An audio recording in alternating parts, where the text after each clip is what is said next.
Watching his wife Jody and son Ethan ride their horses on a warm fall evening, Kyle Stensrud is a happy man. It is beautiful out. Absolutely gorgeous. The Stensruds treasure evenings like this, being together, enjoying their horses. They celebrate life. Jody is a breast cancer survivor. We're very lucky that she's doing wonderful now. It's been several years. Kyle remembers everything about that terrible day in 2005. She called me on my cell phone, and immediately she said, I have breast cancer.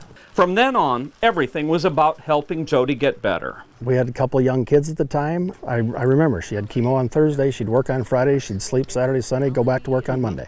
All Kyle's energy was focused on Jody. They had health insurance, but even with insurance, the family still owed a ton of money. It took us 10 years to pay off what we owed the hospitals and the doctors.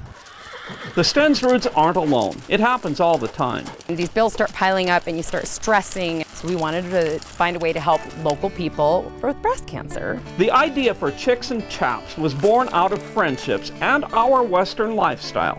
We decided we liked rodeo. Montana. Suzanne and her friends enlisted Kyle. Because he seemed to have connections and really knew rodeo. He knew the people. Next thing you know, Kyle and the Chicks were organizing clinics, teaching women the basics of rodeo. We want to raise money for local individuals impacted by breast cancer, and then we also want to help promote the sport of rodeo and the Western lifestyle, and so we kind of married those two things together. All proceeds benefit local women in their local communities. That stays in that community to help breast cancer patients.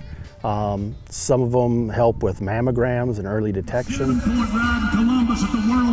The little nonprofit that started in Missoula has now grown to include Chicks and Chaps chapters in 16 states. There are no limitations on how the money's spent. For gas money, because they're having to drive to, distance to get their chemo treatments. Back to school clothes, backpacks, we buy snowsuits. They've lost their hair and they would like to have a wig. They don't have the money for a wig. Suzanne is one of the original Missoula committee members. She never dreamed she herself would be diagnosed with breast cancer. Chemo, radiation, surgery. I had a mastectomy. You're out for weeks and months. I was out for 5 months from my job. Suzanne had insurance too, but she had a high deductible, and every day bills like propane and electricity weren't waiting. Chicks and Chaps cut her a check. I'm gonna cry through this. I wasn't planning on that. It was such a relief.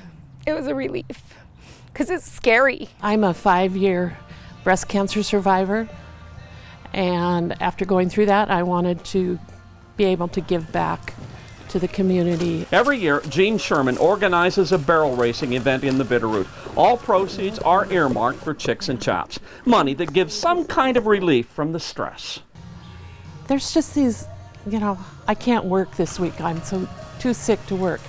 How am I going to pay my other bills? The Chicks and Chaps Montana license plate has become the organization's biggest moneymaker. We have raised over $500,000 from this license plate that we started at the end of 2016. Grizzly Disposal and Recycling's pink garbage carts are raising money for the Chicks. Throughout October, you're going to be seeing a lot of pink.